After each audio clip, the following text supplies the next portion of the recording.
জয় হিন্দ প্রিয় বন্ধুরা, সকলকে আমার চ্যানেলে স্বাগত জানাই। আজকে দেখো, আমরা আজকে আলোচনা করব কিন্তু এসএসসি জিডি, ঠিক আছে? কী বললাম বলার একবার, এসএসসি জিডি কাট অফ সম্পর্কে আমি লিখেই দিয়েছি, দেখবা এসএসসি জিডি কাট অফ সম্পর্কে কিন্তু আলোচনা করব। অর্থাৎ কত নাম্বার থাকলে সেফ জোন,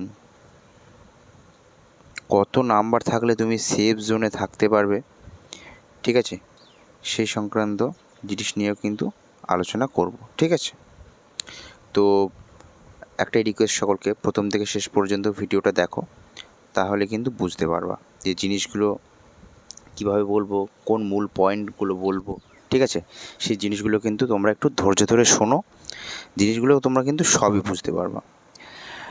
আর একটা রিকোয়েস্ট, যারা নতুন হয়ে থাকো অবশ্যই কিন্তু তোমরা সাবস্ক্রাইব করে দিও চ্যানেলটাকে,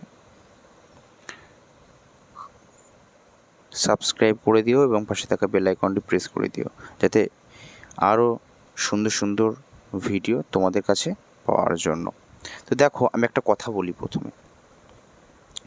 প্রথমে এই যে সবাই বলে যে কত কাট আপ যাবে, প্রথমে আমার বক্তব্য যে কাট আপ কত যাবে আমিও জানি না, তোমরাও জানো না, শুধু কি একটা অনুমানের ভিত্তিতে কিন্তু আমরা এই জিনিসগুলো বলে থাকি সাধারণত, ঠিক আছে? এবার দেখো, ধরো কিছু কিছু স্টুডেন্ট আছে, কি হয় আমি তোমাকে বলে দিচ্ছি, পয়েন্টগুলো তোমরা মিলিয়ে নেবে, আমার কথা যদি বিশ্বাস নয়। দেখো, কিছু কিছু কিছু কিছু স্টুডেন্ট আছে, যদি সাপোজ যদি বর্ডার ডিস্ট্রিক্টে, আমি সাপোজ ধরে নেওয়ার কথা বলছি, ঠিক আছে? যদি বর্ডার ডিস্ট্রিক্টে 72 কাট আপ যায়, ঠিক আছে, আর তুমি ধরো পেয়েছো 80, ঠিক আছে? যদি বর্ডার ডিস্ট্রিক্টে 72 কাট আপ যায় আর তুমি যদি পাও 80, তাহলে কি বলো তো? তাহলে কিছু কিছু ক্ষেত্রে ছেলেরা কী করে, তাদের ফিজিক্যালি কিন্তু ডাক আসে, ঠিক আছে?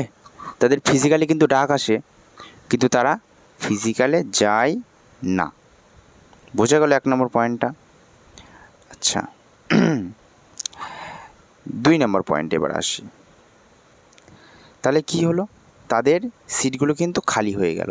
আমি সেই সমস্ত ছেলেদের উদ্দেশ্যে বলছি, বা ছেলে বা মেয়েদের উদ্দেশ্যে বলছি, যেই যেখান থেকে দেখো না কেন, কথাগুলো যেগুলো বলবো মন দিয়ে শোনো, দেখো সবই কিন্তু তোমাদের কাজে লাগবে, ঠিক আছে?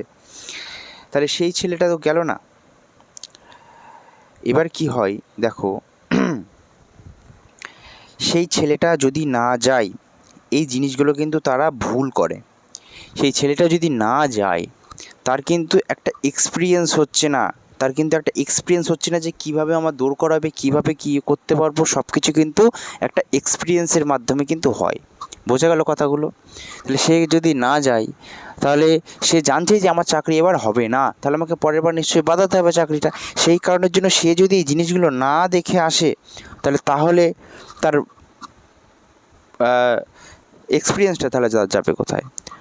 ধরো আমি আজকে একটা জিনিসে পাস করেছি এরকম ধরনের, তো সেই জিনিসটা যদি আমি না দেখে আসি, আমি জানি আমার চাকরি হবে না, কিন্তু সেই জিনিসটাকেও আমার তাও দেখতে হবে যে জিনিসটা ঠিক আছে কি না, বা কীরকমভাবে হবে। ধরো এবার আমার হলো না, পরের বার আমার হয়েই যাবে, মানে এরকম ধরনের একটা কনফিডেন্স আসবে।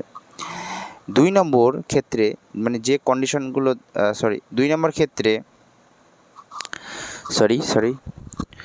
2 নম্বর ক্ষেত্রে যে কন্ডিশনগুলো দেখা দেয়, আমি তোমাকে বলছি, তুমি পয়েন্ট অনুযায়ী মিলিয়ে নেবা।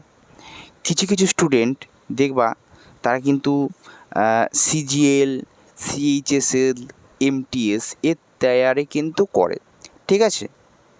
এবার কি করে তারা, কিন্তু মানে একটা পরীক্ষার অভিজ্ঞতা পাওয়ার জন্য বা এক্সপিরিয়েন্স পাওয়ার জন্য কিন্তু তারাও কিন্তু এই এসএসসি জিডি এই পরীক্ষার ফর্ম কিন্তু ফিল আপ করে থাকে, ঠিক আছে? তো এবার এই পরীক্ষার ফর্ম যখন ফিল আপ করে, ঠিক আছে, তখন কি হয় আমি বলে দিই, মিলিয়ে নিবা। তারা কিন্তু ফিজিক্যালে সব কটা বাদ পড়ে যাবে, এরকম ধরনের যারা স্টুডেন্ট আছে, আমি একদম বাজি ধরে বলতে পারলাম। কারণ পড়ার সঙ্গে সঙ্গে মাঠও কিন্তু প্র্যাকটিস করা প্রয়োজন।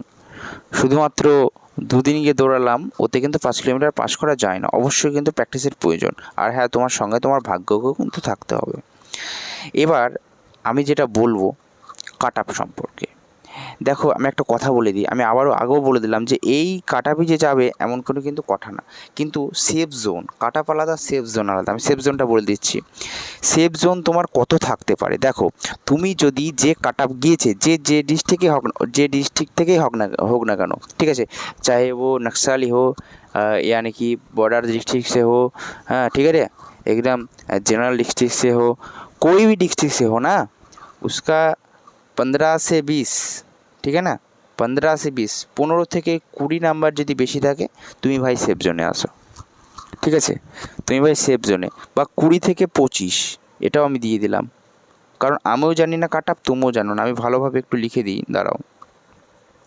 তাহলে আমি লাস্ট কথা কি বললাম, যে ধরো 15 থেকে 20 অথবা 25, এই 3টে ঘরের মধ্যে যাদের নাম্বার আছে ভাই তুমি সেফ জোনে আসো, ঠিক আছে ভাই, তাহলে তুমি সেফ জোনে আছো, এই যে তাহলে তুমি সেফ জোনে আছো, ঠিক আছে। আর যাদের নাম্বার কম হয়ে গেছে বা পাস করতে পারোনি, এবার তাদের দুঃখ করার কোনো রকম কোনো কারণ নেই। 2025 সালে 5ই সেপ্টেম্বর থেকে কিন্তু নতুন ভিডিও চলে আসছে, ঠিক আছে। আমি তো ভিডিও আপলোড করবই, এবং 5ই সেপ্টেম্বর থেকে কী প্রসেসে ফর্ম টর্ম ফিল আপ করবে তোমরা সব সেই ধরনের সংক্রান্ত কিন্তু ভিডিও আপলোড করব, কিন্তু তার আগে, ঠিক আছে না, তার আগে তোমরা কিন্তু 5ই সেপ্টেম্বর কিন্তু অবশ্যই এসএসসি জিডির ফর্ম কিন্তু তোমরা সকলে ফিল আপ করবে, ঠিক আছে। কোনো রকম কোনো কারণে একটা অ্যাপ্রক্স ভ্যাকেন্সি কিন্তু আসবে। তাহলে আজকে এই পর্যন্তই রাখছি ভিডিওটা, তোমরা বুঝতে পারলে যে কাট আপ মোটামুটি কার কত বেশি আছে, ঠিক আছে। আমি আবার বলে দিই, যাদের নাম্বার যে ডিস্ট্রিক্ট থেকে হোক না কেন 15, 20 অথবা 25-এর বেশি আছে, তারা কিন্তু একটা সেফ জোনে তুমি আছো। এবার ভাই কাট আপ যদি বেশি হয়ে যায় তাহলে কি করা যায় বলো, এবার সেটা তো তাহলে আমার কথা আর মিলল না। যেমন আমরা এবার ভেবেছিলাম, দেখো আমাদের একটা আইডিয়া থাকে, দেখো ভেবেছিলাম যে এবার আগেরবার আমাদের বর্ডার ডিস্ট্রিক্ট থেকে, আমিও একজন বর্ডার ডিস্ট্রিক্টেরই, তো বর্ডার ডিস্ট্রিক্ট থেকে আগেরবার 69-এ বিএসএফের চাকরি পেয়ে গেছে, আর এবার 72-এ কিন্তু মাঠ ডাক হচ্ছে, ঠিক আছে। তো সেরকমভাবে প্রস্তুতি কিন্তু নিতে হবে সকলকে, রানটা সকলে প্র্যাকটিস করে যাও, ঠিক আছে। আমি আরেকবার বলে দিই আরেকটা কথা, যেটা কিন্তু তোমাদের কিন্তু সেপ্টেম্বর মাসে কিন্তু, ঠিক আছে, তোমাদের কিন্তু সেপ্টেম্বর মাসে কিন্তু একটা রান হওয়ার চান্স আছে, কারণ সেপ্টেম্বর মাসের পরে কিন্তু অক্টোবর চলে আসছে, এই অক্টোবরে কিন্তু পুজোর ছুটি থাকে, সেই কারণের জন্য সেপ্টেম্বর মাসটায় কিন্তু হাইলাইট করা হচ্ছে, সব জায়গা থেকে তুমি শুনে দেখবে সেপ্টেম্বর মাসে কিন্তু হাইলাইট করা হচ্ছে। তো আশা করি ভিডিওটা ভালো লাগলো।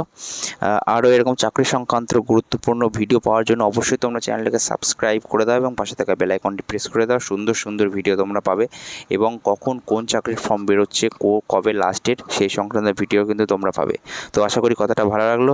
জয় হিন্দ, জয় ভারত, পরের ভিডিওতে দেখা হচ্ছে আবার।